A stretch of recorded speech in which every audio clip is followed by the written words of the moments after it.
This is the Art of Darkness podcast with Kevin Kautzman and Brad Kelly. We're a couple of very online writers interested in the dark side of what drives creative people to create against all odds. This show is about art and the people who make it, what it costs them, and what it takes to bring something unique and impactful into the world. Each episode, we excavate the life and work of an artist you might think you know. Don't worry, they're all safely dead. On every episode, we try and find out just what the hell was wrong with them and how they worked through their darkness to create something that lives on after them and continues to move culture. Find us online at artofdarkpod.com and on Twitter at artofdarkpod. All right, we've got some sponsors for the pod now. Wait, what? Every link you need for the things we talk about here is at artofdarkpod.com/sponsors. First up, books. If you're into this podcast, odds are you're probably a reader. We've got links to buy new books from bookshop.org and used books from alibris.com. And if you want to listen to your books, we recommend and use audible.com. It's great, and the catalog is huge. All right. So if you're listening to this, you are online. Maybe you're very online. You probably have a website or are thinking of starting one. Maybe you want a website like artofdarkpod.com. We built that with WordPress, which is by far the most popular way to create websites. And the single best host for serious WordPress is WP Engine. I've personally used them for over a decade now, and I don't host my websites anywhere else. Go to artofdarkpod.com/sponsors and click on the WP Engine link to learn more. Finally, the best way to support the show is at patreon.com/artofdarkpod. Get the bonus After Dark content for every episode, access to the book club, and more. Thanks for supporting Art of Darkness. And I don't think that was too painful. I think we did a pretty good job there. Yeah, that sounded good. Yeah, we appreciate it.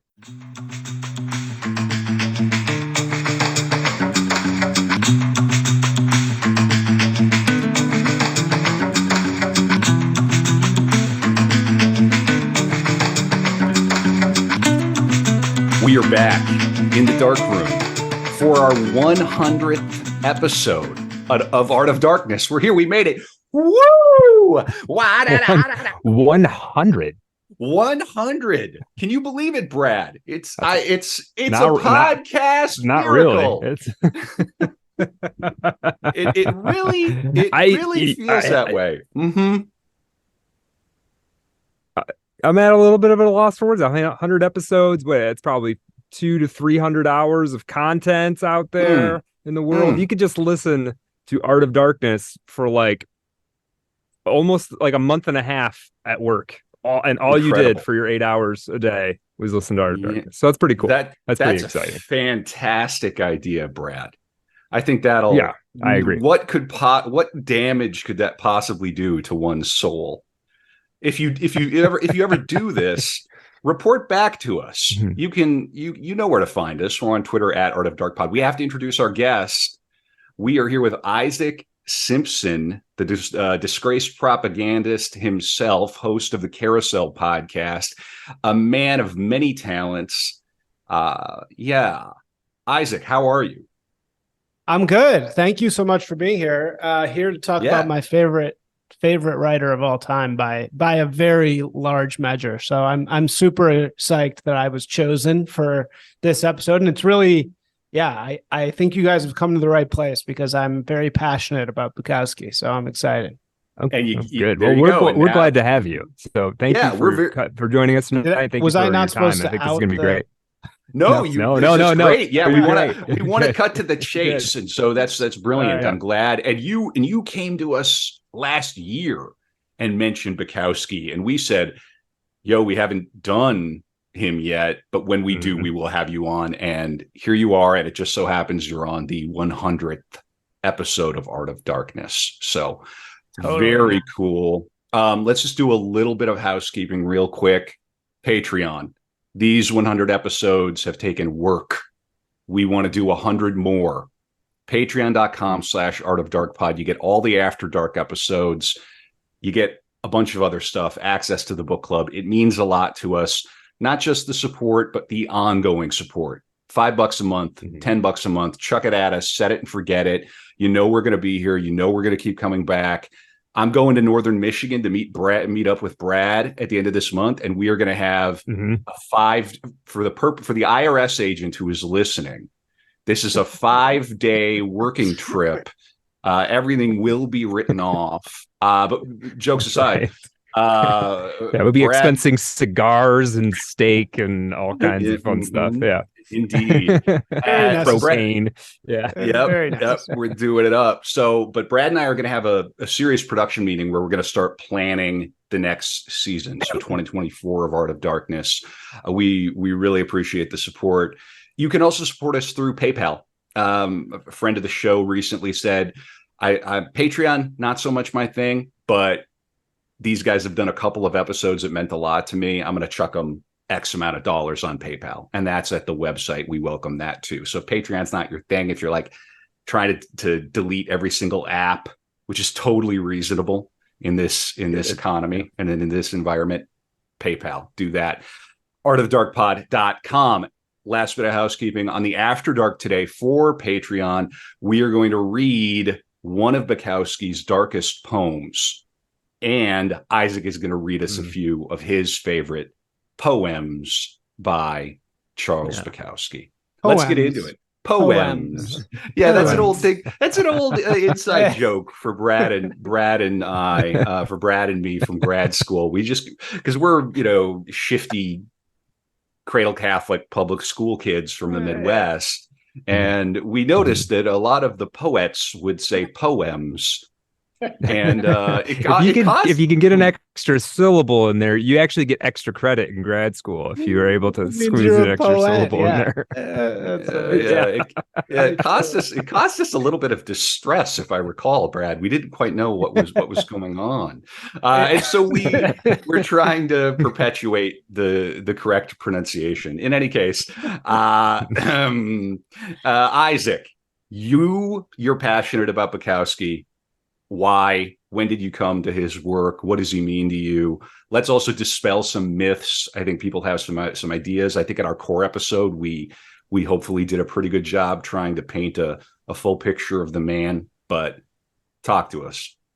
Well, first of all, I haven't been drinking for a few days because I had a long streak of travel, and I was like, well, I can't drink today, but it's Bukowski, so we're gonna have to pour. Oh, nice! We're gonna have to pour a nice tall whiskey. Although I think he was a beer guy, really, in the end of his. He talked about the beer shits a lot.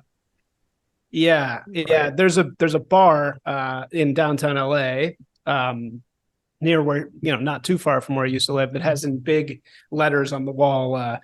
Stick with beer and you'll be okay. And it's a Charles Bukowski quote. I forget exactly what the quote is, but it's like, beer's your friend. Just sip it all the time. You'll be okay. So yeah, Bukowski, like for me, I was always into literature. I was reading, from a pretty early age. I was very into the Beats. I had my Kerouac phase, and I went on a whole road trip inspired by him. And I was into Dostoevsky. I had all the guys, and I had moved to LA, and I was so down and out, because I had gone to law school. I'm hundreds of thousands of dollars in debt. I can't get a legal job. I'm like writing for Vice and LA Weekly for $50 an article, literally. It started at 20. So I'm just totally at the bottom. And I'd always heard Bukowski. And I was like, whatever. Who's Bukowski? Like, who's this Bukowski guy? I don't really care. And then I stumbled across the first book I ever cracked. I had tried to read Ham on Rye once before, and I was like, what is this? I don't care about this. So intense. And then I found a book called Run with the Hunted.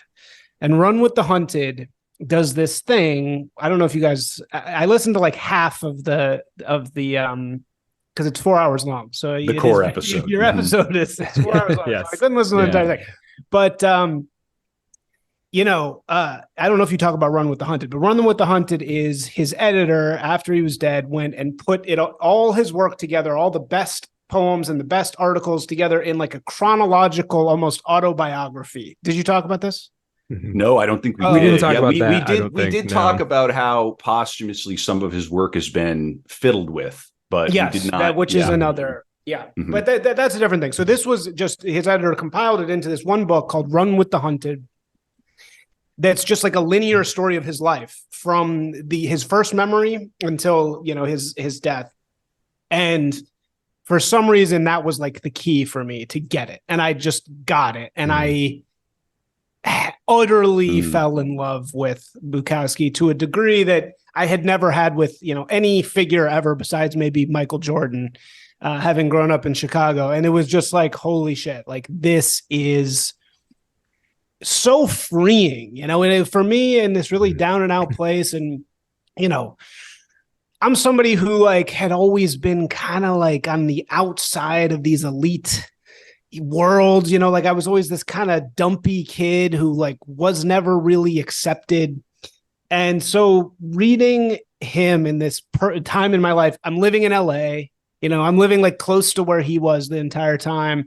And it was just like, his writing allowed me to kind of like let everything go, like let all those worries go and just be happy to enjoy my life. I mean, and I think that that's what a really great writer does. It lets you just completely experience life in a different way. And that's what Bukowski was for me. He was the guy who allowed me to like just let go of so many of the expectations I had for myself. And, I need to do this at this time. And I need to, get this check mark at this time. And it was just like, I saw his life and I saw what he accomplished and what he stood for. And it was like, oh, you don't need to do any of that shit. You don't need to do anything. You really don't have to do anything at all. Like you could just follow your art, stand for, be a man, stand for what you believe in. That's what fucking matters.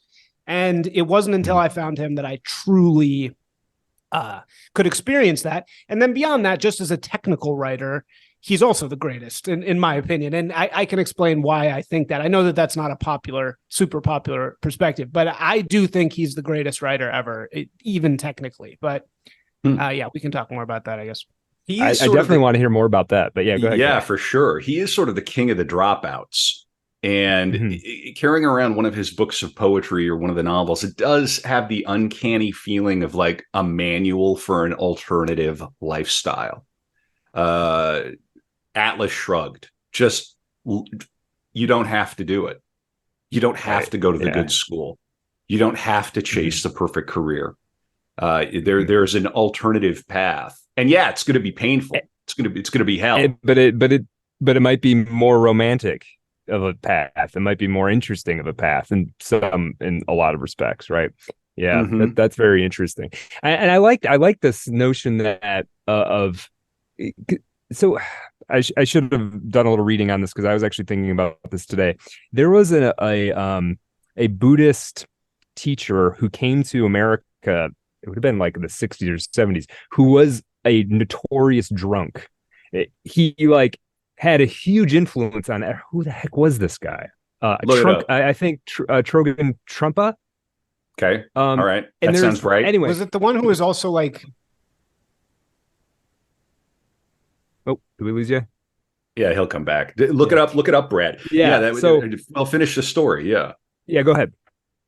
No, I want you to finish the story. So the whole point of it is like he was able to sort of bring some level of enlightenment to people, but he was also shithoused most of the time. Wasted the entire time. Right. And not necessarily that's everybody's sort of path to enlightenment, but I think there is a sort of a like it does, if a person can hang on to that in a certain way, it does just chill everybody out. It's like, oh, we're gonna be kind of relaxed. The edges around things are okay. We don't have to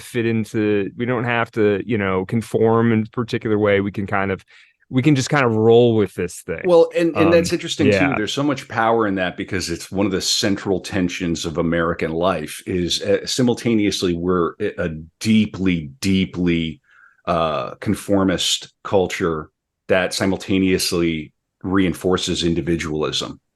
So it's totally dissonant. It doesn't make sense, but ideologically, I don't think that statement I made is that extreme. It's a very odd place to be. So Bukowski taps into that, and then to a young person reading it, it feels almost like it's like a cry in the dark. Oh my gosh, here's somebody who's said the things that I'm feeling and that maybe I know but can't articulate. Yeah, that's what a great writer does. Yeah, I also technically too want to mention, I'm principally a playwright, Isaac.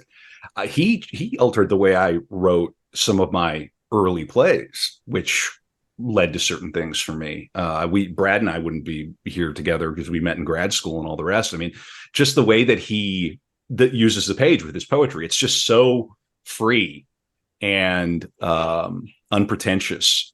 I think young writers can benefit from that.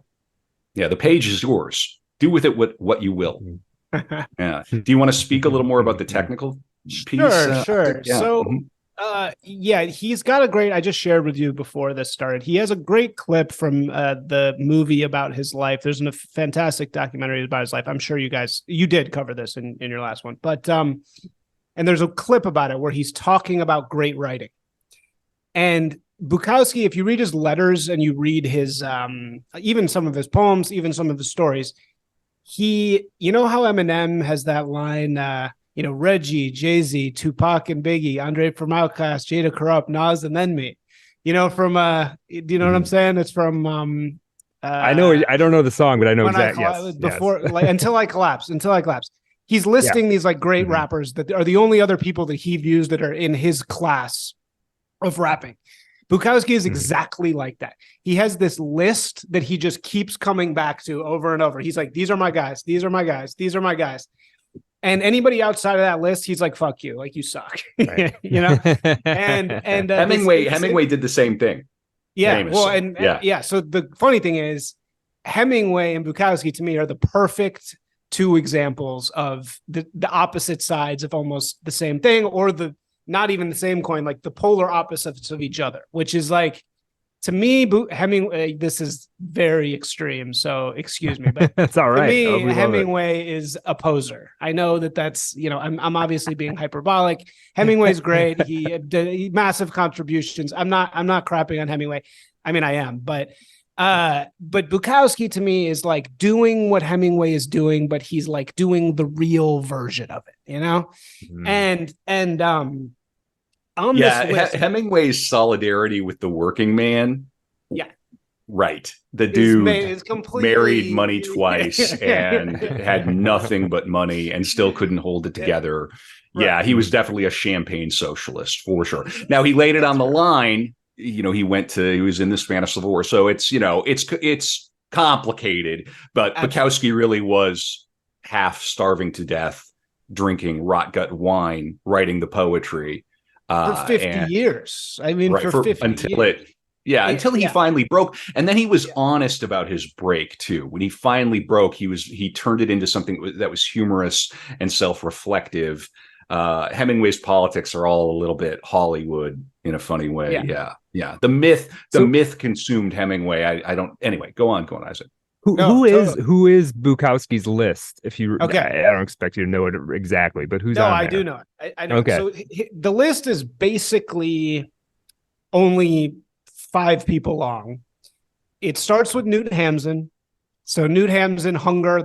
And to me, in the history of literature, that's really where modernism begins, is with Newt Hamsun. And I think Hamsun and Bukowski are right there with each other. Like, they're almost the same. Then there's John Fontaine. Especially in Hunger. Yeah. What? Sorry, what? I said especially in Hunger. Yeah. Especially in Hunger. Yeah. I actually haven't even read that other? But the other one is, anyway, go on. John Fontaine. Then there's Fontaine. And of course, Fontaine, the only thing that makes me like Bukowski less is reading Fontaine, because Bukowski just rips off Fontaine, horribly. Like, he completely steals everything from Fontaine. And, Fontaine's incredible. And then Celine. The other guy is Celine. So it's that lineage from Hamsun, Fontaine, Celine. And then he has these 2 other guys. One is Robinson Jeffers, who I tried to read. I don't even really know. I mean, I could never really get to know him. And this other really obscure guy, Gerald Lachlan. And he talks about these guys all the time, constantly. And then there's actually 2 Asian people, Du Fu and Li Fai, that he talks about. But anyway, he's got this really narrow list of people. And if you go back, you read Celine, you read Fontaine, you read Hamzen, it's the same thing. It's like ultra simple truth telling. And what they are clearly and crisply explaining the world in this way where there is no apology, there is no attempting to look a certain way. I mean, that's the first thing when you see Fonte is he'll admit himself doing something that's completely inappropriate and makes him look terrible. And you're just like, he just says it. He's like, yeah. And like, there's no like, he doesn't try and make it look good. He doesn't try and like, somehow explain it. He's just like, yeah. And then I did this horrible thing. And you're like, oh, wow. Okay. And like, he's just accurately describing his life. And Hamzen's the same way. And so I think Bukowski, like Hemingway in a way is like kind of doing that, but also like not really doing it. And so that's what I love so much about him. And I think like in today's world, there's two guys I know who do that. Really one, Delicious Tacos. He also does that. He describes the world in such a way that is like just without trying to apologize for it. And then, Bap does that a little bit in some of his better stuff. But anyway, my larger point is just like, I think that Bukowski comes with this lineage, and this lineage is people who, they're like the filmmaker Gaspar Noé, right? Or there's this class of artists that is genuinely transgressive and genuinely not trying to create art to, like make to get tenure or win an award, to aggrandize themselves. They're not doing it to like get ahead, like they're doing it because they genuinely want to just create something different and special. And, I just think that he belongs to this rare lineage of people who have done it truly for the right reasons and who gave it all up for this dream, and just kind of they were there to create, they were there to create stuff, and that's what he did. And I think in terms of the style, what's the actual contents of it? So I've read a bunch of early Bukowski. This is what a guy said on your last show, and I completely disagree. He said that his style never changed, or he said something like that. He said like Jason Gallagher, you're on notice. You're on notice. And Jason. And we have to pause and say thank you, Jason, for helping us with the core episode. And he's fantastic. He's a great poet himself. Yeah. But the one thing I'll disagree with, and I'll shut up, is that's fine. Is you read early Bukowski, he is trying to be more flowery. He's using a million words, and he's like painting a scene. And then you read his stuff later on, and it's just like he boils it down to the absolute purest, like the absolute purest line you can possibly have. Like here, I'll just give you a really quick example. This is from Factotum, one of the great chapters ever. It's him. I hope you don't mind. Do you care if I read this really quick? No, that's what we're here for. This is we are in the arts books category in Apple Podcasts. You might find us there. Yeah. Shout out to Cyprus, our favorite country. We love when we hit the charts in Cyprus. They love us in Cyprus. They do. We're big in Cyprus. Yeah, go ahead. That's true. Okay, Isaac. So this is from Factotum. It's him taking a road trip to Miami. This is the first paragraph. Miami was as far as I could go without leaving the country. I took Henry Miller with me, and I tried to read him all the way across. He was good when he was good, and vice versa. I had a pint, then I had another pint, and another. The trip took 4 days and 5 nights. Outside of a leg and thigh rubbing episode with a young brunette girl whose parents would no longer support her in college, nothing much happened. She got off in the middle of the night in a particularly barren and cold part of the country and vanished. I had always had insomnia, and the only time I could sleep on a bus was when I was totally drunk. I didn't dare try that. When we arrived, I haven't slept or shit for 5 days, and I could barely walk. It was early evening. It felt good to be in the streets again. That's how he sets up that chapter. There is not one extraneous word in that paragraph. He's taken out every single bit of description. He's bled it utterly dry. He doesn't describe the girl. He doesn't call her beautiful. He says young. He does not. Brunette. And brunette, right? Yeah. He gives us the absolute minimum. Yet that's such a full scene. That's such a, and it's simple. It's funny, and to write that way, I've found, is way fucking harder than writing out a whole bunch of descriptions and whatever comes to your mind.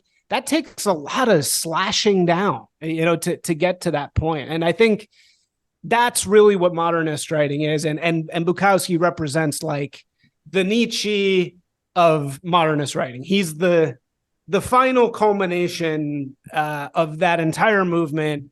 And it's that's the end of the modernist road. You couldn't dry it out more than Bukowski has dried it out.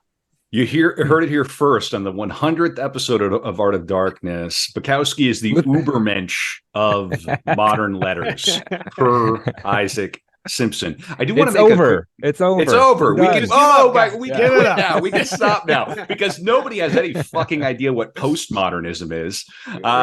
We can just leave. We can just relax now. So fun. So I did want to say, somebody pointed out that I think on the core episode we said Ham on Rye was published in 89. In fact, it was published in 82. The order of his novels were 71 Post Office, 75 Factotum, from which Isaac just read, and there's a fine film adaptation of Factotum that is actually set in the Twin Cities here in Minnesota. And there's a very funny jump cut that happens where he's clearly in downtown Minneapolis, and he's chasing his girl, and somebody says, "Oh, she's working at a downtown hotel," and it jump cuts to downtown St. Paul. And I was deeply offended by this cinematic liberty. Unacceptable. These are kidding, but it's a good film adaptation if you want to watch. So we've got 71 Post Office, 75 Factotum, 78 Women, 82 was Ham on Rye, 89 Hollywood, and then 94 Pulp. And those are his novels. Sticking with the style business, this is a poem called Duck and Forget It from the Last Night of the Earth poems, which were his last poems. I'm going to read this. You mind, Isaac? I don't want to steal your thunder. No. Very good. It's called Duck and Forget It. Today at the track, I was standing alone looking down when I saw these two shoes moving directly toward me. At once, I started into motion toward my right, but he still caught part of me. Making any money today? Yeah, I answered, and was gone. Not too many years ago, I would have stood there while this slipped soul unloaded his inanities on me, pissing over my day and my feelings as he made me pay for where he allowed himself to be in his mind and in his life. No longer. Yet, I am my brother's keeper. I keep him away. Duck and forget it. I just don't have time for this guy. And everybody, you've been that other guy. You've been Bukowski. There's room in the world. Yeah, and that's a poem. Yeah. It's little moments. Yeah, and that exhibits the thing.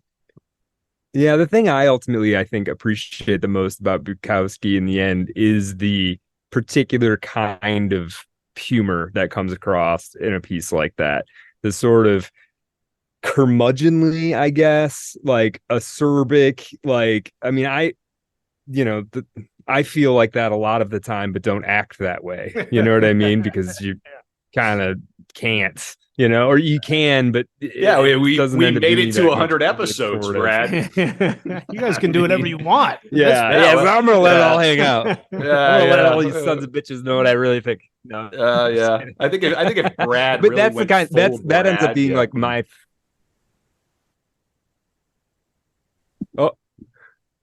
Lost you there for a second. You're on mute, Kevin. Somebody was on mute. Kevin. Go ahead, Brad. Yeah, go ahead, Brad.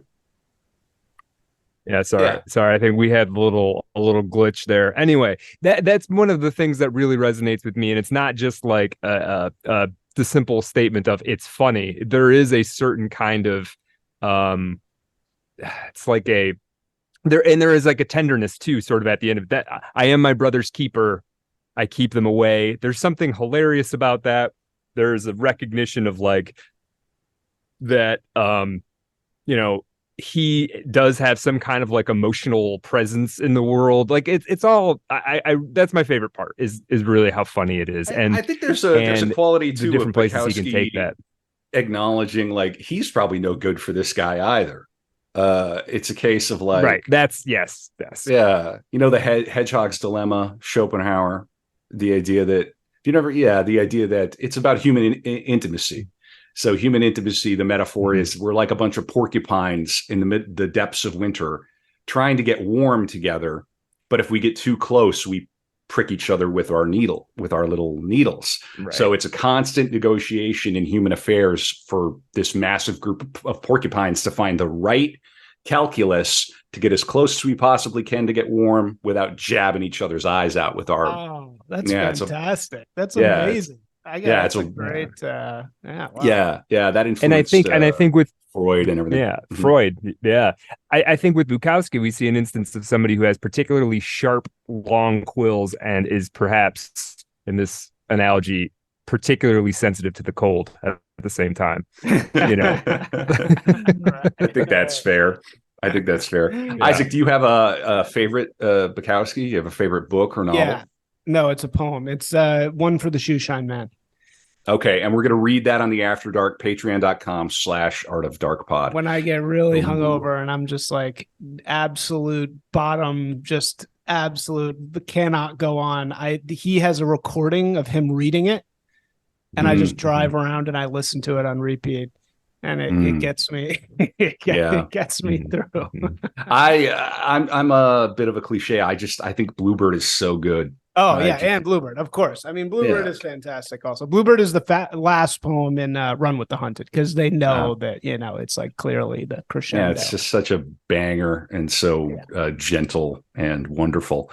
I have a letter that he wrote in 1962, and Isaac, you're a denizen of LA. Are you an LA lifer? No. I mean, after Chicago, no. But what do you mean? Am I going to stay here? Right. Are you going to stay here?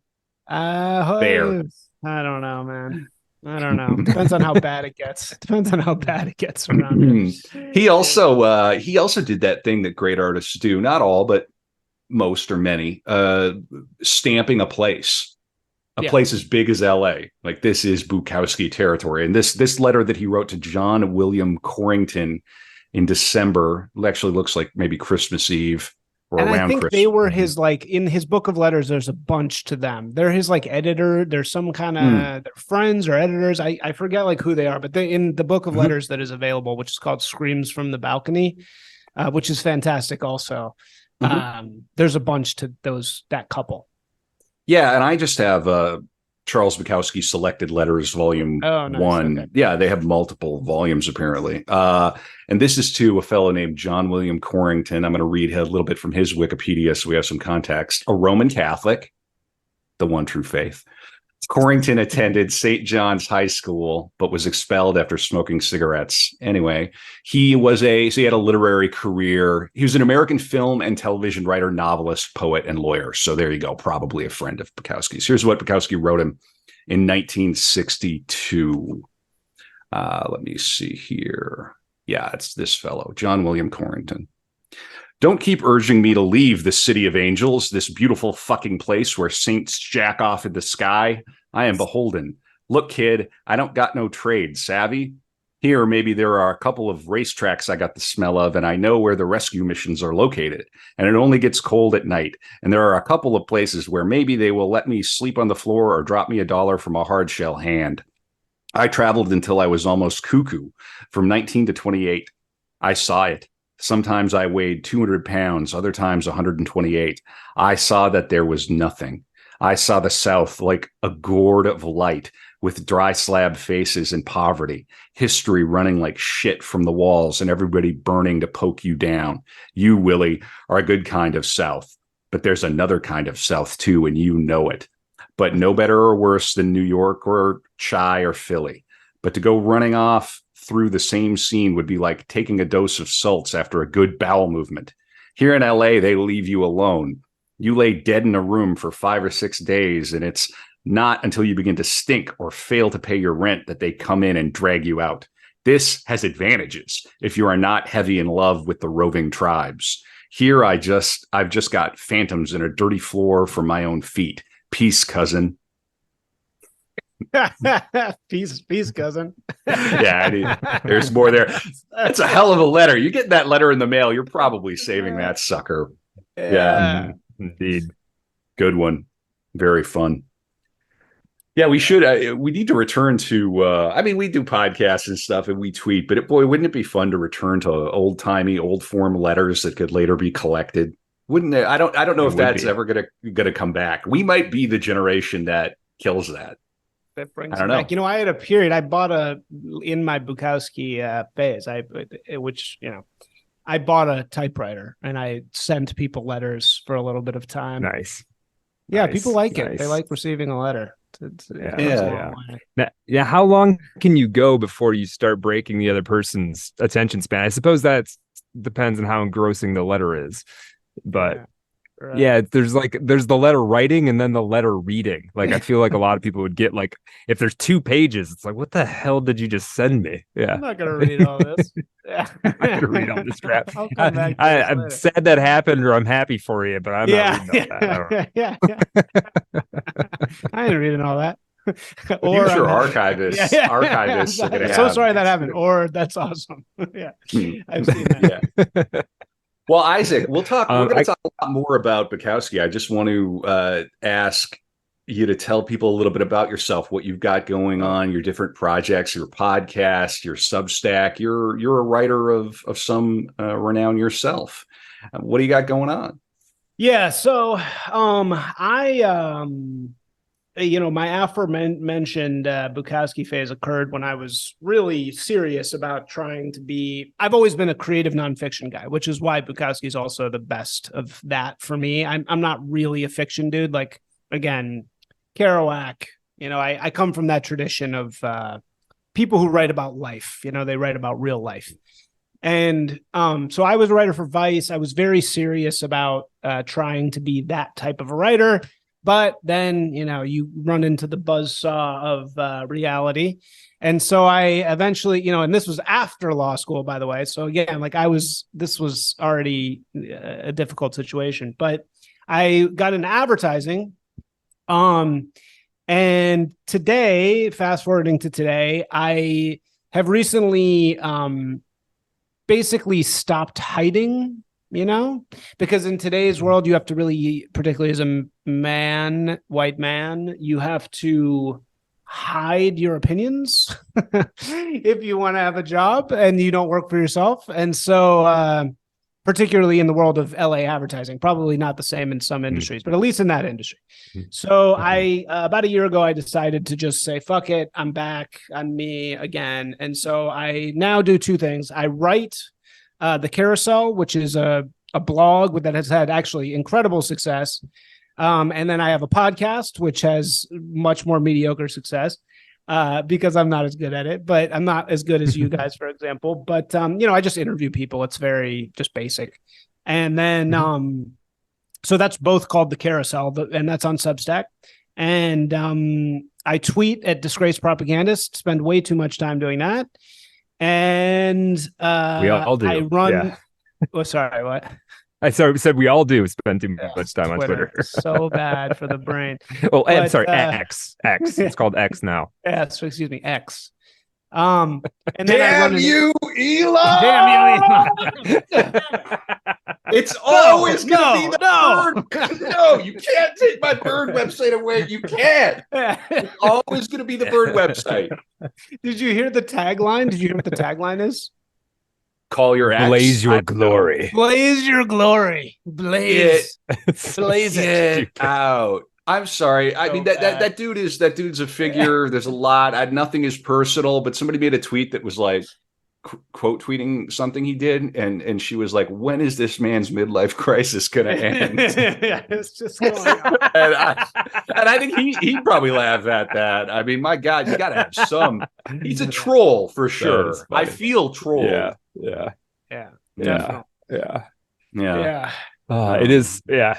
Anyway, sorry. I didn't mean to derail that. I think we all need a little Twitter catharsis for a second. That felt really good to scream. Yeah. I think Bukowski would have appreciated that. Sometimes you got to scream a little. Scream the anger. Yeah. Damn it, Elon. My little bird is gone. Bluebird, the bluebird. We lost the bluebird. We lost the bluebird, didn't we? Yeah. What can it possibly mean?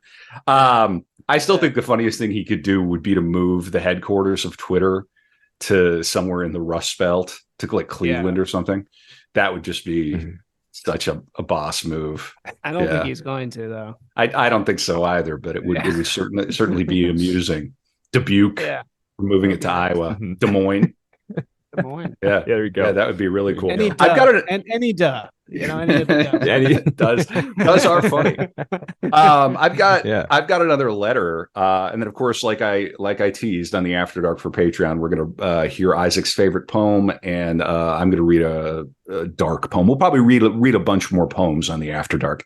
I'll read my favorite Bukowski poem. Nice. Oh, all right, I love it. Yeah, very good. And of course, people need to be getting ready for the book club. Bookends. We do this book club.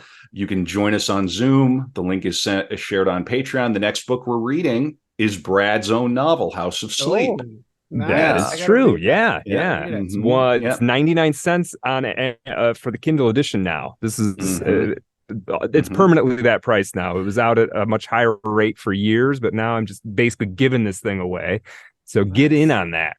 And we have our big Blood Meridian special coming at the end of the year for the book club too, that we've been really, really jacked about. Yeah. And to be clear, Brad did not say, let's slot my book into the book club. I said, we're doing it, Brad. Right. You have to. Yeah. I'm really excited to, hopefully we get lots of people to show up, and it's just going to be like a savage grilling. That's you're going to have to kind of lead that. I have no idea how to lead a book club on my own book. I'm here to moderate. Possible. I'm here to moderate for you. Okay. Yeah. Great. And Isaac, help me dodge some tomatoes. Yeah, for sure. Just Isaac, where do people find your writing? Your writing principle. You're published all over. I write for like American Mind sometimes. I have a bunch of Carousel stuff, for Vice. But if you really want to find me, just go to the carousel.substack.com. Right. Mm-hmm. And when the war in Montana, right, pay up. When the war in Montana kicks off, you're going to be the man. I'm going to be the guy. I'm just going to be waiting around for 10,000 years before there's going to be war in Montana. And then I'm going to say, I told you that it was going to happen. Wait, if you want to live that long, you got to stick to beer. All right. So here's another a letter he wrote to the same fellow, and he wrote this in October of 1963. This is funny because this follows on what he was saying in the other one. I may have to move from here. Only reason I have stayed here so long is that I am forced to live in apartments or rooms, and all these years here there hasn't been anybody with a loud TV. Now there is. The guy downstairs died of a heart attack and somebody else moved in there. This somebody blares the TV up through the floorboards. I don't have a TV, and I don't mind other people having them as long as I don't have to listen. I can listen to lovers' quarrels and or beatings without distaste, but these quiz contests, news broadcasts, and comedy that stinks up through my floorboards is like getting slapped across the soul with a dirty floor mop. The masses give me trouble not because they are basically stupid, but because they push their stupidity into my life. People are always talking about vague things like freedoms or newspaper things like civil rights. And this all sounds good and makes them think they are saying something. This wordage is putty without shape. The most needed thing is the freedom and right of privacy from other people's sounds of life. It is difficult for a poor man to attain this. Neely Cherry of Black Cat Review asked me to write something about civil rights, but I knew what he wanted. What other people call civil rights, I don't even want. Nobody really has any rights anyhow, not even the rich. You save what you can and try not to be fooled too often. There's a law for them and a law for me, and it is, if my law is broken too often, I am dead. I didn't write the article for Cherry on civil rights. Somebody else will give him what he wants. Sure. I'm going to keep reading because this is good. I have been visiting people lately, which is only mostly to explore that they are not there mostly, and to see if I can sit still and listen to talk. Hit Jack Hirschman's for burned steak and scotch, and next night went to, rather a week later, Orland Mahawk's big picture window that overlooks the sickening Sunset Strip. Had Brazilian chicken and rice, but brought a woman along who liked to talk. And so she talked, and I sat there mostly, which saved me. I talk quite stupidly, you see. I cannot get the thought out of my mind into proper order to be made into sound for the air. One more. In fact, I don't want to. I am like a child hiding what he thinks is a hell of a hell of a hell of a jewel in my back pocket, and I don't want to show it to anybody. If I do, it will be in the proper temple. But after one visit, people don't bother me anymore, and I don't bother them. That's the sweet part, Daddy. When I walk out the door, the first thing the good people do is look at each other and say, Jesus, was that Charles Bukowski? If I knew how to talk, I'd sell all the old streetcar tracks in this town to the black Muslims. What? That's a great letter. Damn, and that's just a letter. That wasn't even for publication. Right. It's just some random person. You can feel a little bit of liquor in there. I have to say. Yeah. I don't think I'm imagining that. Yeah, there's a boozy kind of illogic, but it all hangs together. And I do like his general, like, I remember in our core episode we talked about World War II was going on and he was bumming around and he's like, people will tell me about some battle or other. I don't know what the fuck they're talking about. Like, I just like his just completely unengaged, like, whatever your own political opinions are. It's 1963. Civil rights stuff is like everybody's talking about. He's just like, it's just some newspaper bullshit. Like, I don't know what any of that means. Like, did you ever see that amazing skit in Portlandia?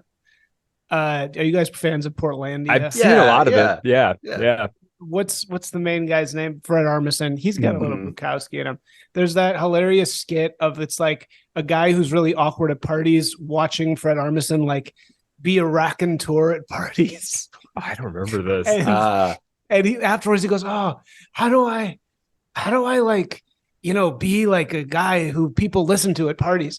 And Fred just pulls a newspaper out and he goes, "Listen, this is all you got to do. Just pick a nation, pick a leader, pick a year, and then just like say a swear word." And then he goes like, "Nicaragua, 1953, holding our dicks."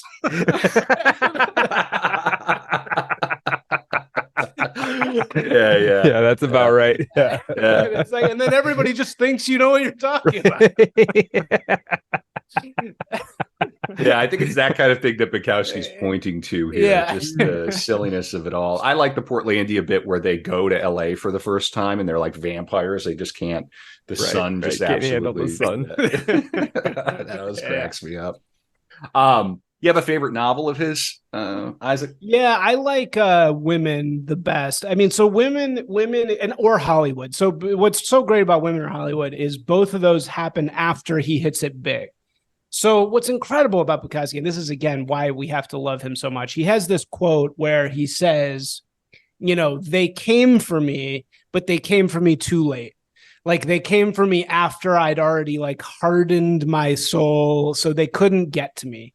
And he's talking about women and he's talking about Hollywood. And then he has two books about those two things. And it's like, the women book is him. It's a very shallow book. It's not about anything besides him, just this ugly, horrible guy who has spent his life, as you said in your episode, banging 300-pound women. He spent his life not being somebody who's desirable.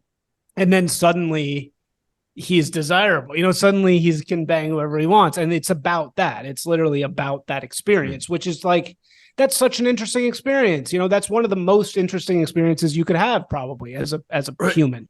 Absolutely. And he has to be at the far end of the bell curve of extremity there. I mean, he had such a tortured childhood, a tortured adolescence. He was disfigured as a teen. And he never had his room springer. He never got the cheerleader. He never even got the quirky girl at the far end of the cafeteria, right? He was just an absolute outcast. To go from that to a scene which is described in the great film documentary where women were coming from Europe and knocking on his door, and his editor showed up, and here he talks about them. He says it's like two untouched Swedes or Norwegians or something, blonde, and he goes, they say, is this Bukowski? Is this where Bukowski lives? Yeah, I think he's not here. He'll be back in an hour. Well, you want to meet him? And they go, yeah, we want to fuck Bukowski. I mean, like, yeah, and like in the sort of great spectrum of human experience, there's not a lot of other guys who look like him, with his mind, who are going to go through something like that. So he's right to catalog it. Right, exactly. Yeah. It's got to be a hugely interesting. I mean, you would learn a lot about people too, doing that big of a range across it, right? Just like, I'm the same guy I was a year ago, and it's all different now. And suddenly, the only other guys who talk about that are rappers. They're the only other ones who are like, before I was like this, and now this is what my life is like. And, I think he did and I think that also, like, this is how you, like, as a person who is moral and maybe not moral, but like stands for something, like, you can go and make a Hollywood movie and be a douchebag as long as later on you write a book telling the truth about everything that like happened. You know what I mean? Like, you can sell out as long as you then tell the people later on, like, what it was like to sell out. I mean, I think that that's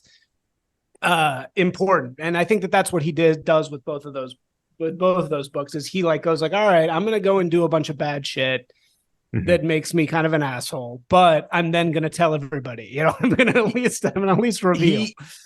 That's another case where I bet when that started happening, he in the back of his head, where he makes those jewels, right, was thinking, okay, I'll give this a try.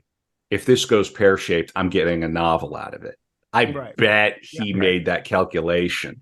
A lesser writer would say, oh, great, I get to go to Hollywood. I made it. I'm in LA. I made it. Bukowski. I'm done. Like, I don't even need to report back. Like, like, I'm good now. I'm done. Right. Exactly. Yeah. No, I mean, he was made before he made it. He was a fully realized beast. He even called himself the Beast, right? Before that even happened. And that's what he means. They came to me too late.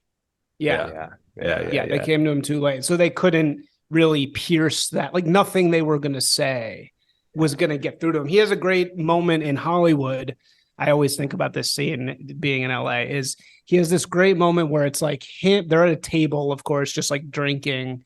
And it's him and some very cool young director who wants to direct his movie. And it's like an ultimate alpha male contest between him and this director, and like the director's trying to be more badass than him, and he's trying to be more badass than the director, and like it's just an incredible moment that, like, we've all been through those moments, but no one ever talks about them. Like, nobody ever talks about that moment, And it's just a fantastic moment because he's like, we're staring at each other. There's like, he's trying to care less than me, and I'm trying to care less than him. And it's just incredible that he, articulates that moment. Yeah. I'm going to read from the beginning of Hollywood. Just a half page, maybe a page. A couple of days later, Pinchot phoned. He said he wanted to go ahead with the screenplay. We should come down and see him. So we got directions and we're in the Vokes and heading for Marina del Rey. Strange territory. Then we were down at the harbor driving past the boats. Most of them were sailboats, and people were fiddling about on deck. They were dressed in their special sailing clothes, caps, dark shades. Somehow, most of them had apparently escaped the daily grind of living. They had never been caught up in that grind and never would be. Such were the rewards of the chosen in the land of the free. After a fashion, those people looked silly to me, and of course, I wasn't even in their thoughts. We turned right down from the docks and went past streets laid out in alphabetical order with fancy names. We found the street, turned left, found the number, pulled into the driveway. The sand came right up to us, and the ocean was close enough to be seen and far enough away to be safe. The sand seemed cleaner than other sand, and the water seemed bluer, and the breeze seemed kinder. Look, I said to Sarah, we have just landed upon the outpost of death. My soul is puking. Will you stop worrying about your soul? Sarah responded. No need to lock the Volks. I was the only one who could start it. Just perfect. Just this quintessence of class resentment, but also of strength. And it's a Volkswagen, which is so funny. No reason to lock the Volks. He's aware of the pun there. Well, he loves his Volks. Yeah. Wait till One for the Shoeshine Man. It plays a major role in that poem. Yeah, because he had a Volkswagen that he drove his entire life. I think he had it rebuilt several times. Like he got very into his Volkswagen. He's definitely one of the greatest Americaners to ever live. We don't tend to think of things in those terms, but his Germanness was definitely a part of it. And the German American is the great forgotten swath of America, middle America. Absolutely. People forget we're even here. Yeah. And he was very, I think he's a household name in Germany as well. People know who he is. When he was translated over there, they kind of adopted him. And I could see why their sensibility, he might especially appeal to them. I love too how he talked about we've got to kick the Mickey Mouse out of our heads, and that's more true than ever. It's just so true. Yeah, I mean, you imagine he hated TV in his day. I mean, it's TV is worse, right? I mean, I don't even know if anybody actually watches TV in that old sense anymore. That isn't a boomer, but. It's not gotten any better. That noise, that just constant noise has not gone away. Oh no, yeah, it's worse. Yeah, by far. They just play music everywhere now. I mean, in his era, they probably didn't play music at every single establishment. I had an endoscopy the other day. You guys know what that is? When you they go down your fucking mouth. I'm waiting. Nothing was wrong. I was totally fine. It was just paranoia. But I was waiting to get surgery in a room, in a bed with 4 other people, and they're just blasting it's about some song about come get it, daddy, boy. And I'm sitting there ready to get surgery, and I'm how the fuck did they play this in here all the time? That's insane. It's insane. What are they doing? It's just pure idiocracy. It's we're already there. Yeah. We're past it. Yeah, we're in it. Yeah. We're in it.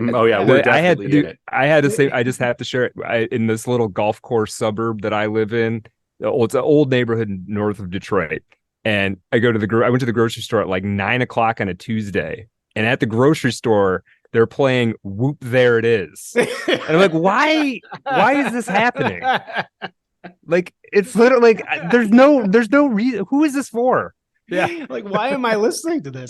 Yeah, no, and it's if you really listen to the lyrics, it's oh my god. Yeah, but of course there are children. It's just 100% full blown MK Ultra brainwashing, and I guarantee there's some laboratory where they're testing these beats on people's brains, going, yes, this suppresses IQ by 5 points. Right, exactly. Don't think. Don't think. Don't form a complete sentence. Isaac Simpson. This has been a lot of fun. We're winding down this Darkroom episode, our 100th episode for Art of Darkness. This is so cool, Isaac. We're not done. We're just getting started. We're going to come back in the After Dark. We're going to talk more Bukowski. We're going to read poems. We're probably going to kvetch about the state of contemporary America, and I'm really excited about it. I have one of his poems from the very end of the Last Night of the Earth poems. It speaks to what you were saying earlier, Isaac, about the list. Shall I read this? I'm going to. Yeah, please. Okay. It's called Batting Order. Hemingway's been in a... you know this one? Sorry, it's a good name. Not at all. Yeah. Batting Order. Hemingway's been in a slump, can't hit a curveball anymore. I'm dropping him to the 6th spot. I'm putting Celine in cleanup. He's inconsistent, but when he's good, there's no better. Homson, I'm going to use in the number 3 spot. He hits them hard and often. Lead off. I'll use E.E. Cummings. He's fast, can beat out a bunt. I'll use Pound in the number 2 spot. Ezra is one of the better hit and run men in the business. The 5 spot, I'll give to Dostoevsky. He's a heavy hitter, great with men on base. The 7 spot, I'll give to Robinson Jeffers. Can you think of anybody better? He can drill a rock 350 feet. The 8 spot, I've got my catcher, J.D. Salinger, if we can find him. And pitching, how about Nietzsche? He's strong. Been breaking all the tables in the training room. Coaches, I'll take Kierkegaard and Sartre. Gloomy fellows, but none know this game better. When we field this team, it's all over, gentlemen. We're going to kick some ass, most likely yours. Dude, that's exactly what we were talking about. Yeah, that's great, but no Fonte. That's the crazy thing, because Fonte was his number 1. You know what I think? I think he's being a little humorous here, because I don't know. I don't think he said number 1. No, the leadoff man is E.E. Cummings. I don't think he said number 4, which is the prime spot. He doesn't have the cleanup. He doesn't have the 4, so it's either him or Fonte. So you got to guess it's him or Fonte. Like, is he the manager or is he at bat? Right. Yeah, either or. It's just a fun, cheeky, clever poem. And come on, who doesn't love baseball poems? Yeah, it's great. And also that feels really true. Like Dostoevsky does hit well with men on base. You know, I feel like that's real. You know, it's like a lot going on. There's a lot in there, you know, many things. Yeah.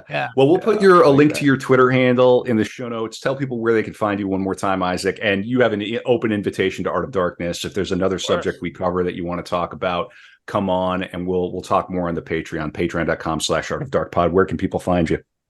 Go to the carousel.substack.com or disgraced prop on Twitter. Excellent. Yeah. All right, man. Well, this is very good. Thank you, Isaac. This is a pleasure. Thank you so much. And we'll come back. We'll talk more. Does Bukowski kind of influence the way you saw LA when you started reading him? Does Bukowski influence the way you see LA? Not really. No. LA is such a strange place that I don't think anybody's figured LA out so far. You know, I mean, this place is so weird and nothing makes sense at all. You know, the only person ever figured out LA was a guy who wrote a book called History of Forgetting. And I forget exactly who wrote it, but the entire point of History of Forgetting is that nothing ever actually coheres into anything in Los Angeles. So anytime anybody tries to say anything about LA, it just like evaporates. You know, before, like, there's nothing you can say about LA. Like nothing, you know, it's besides the weather. You know, Norman Klein is the guy who wrote that. Yeah. Okay. All right. There's also a fantastic book. Sorry, just one last thing. There's for people curious about LA, there's a really great book called Writing LA that's an anthology that we read to our daughter when she was like 2 months old every night. And it's every like great writer coming to LA and then writing their little like take on LA. Like there's a Simone de Beauvoir thing about like her going and hanging out downtown. And there's a lot of fantastic stuff in there.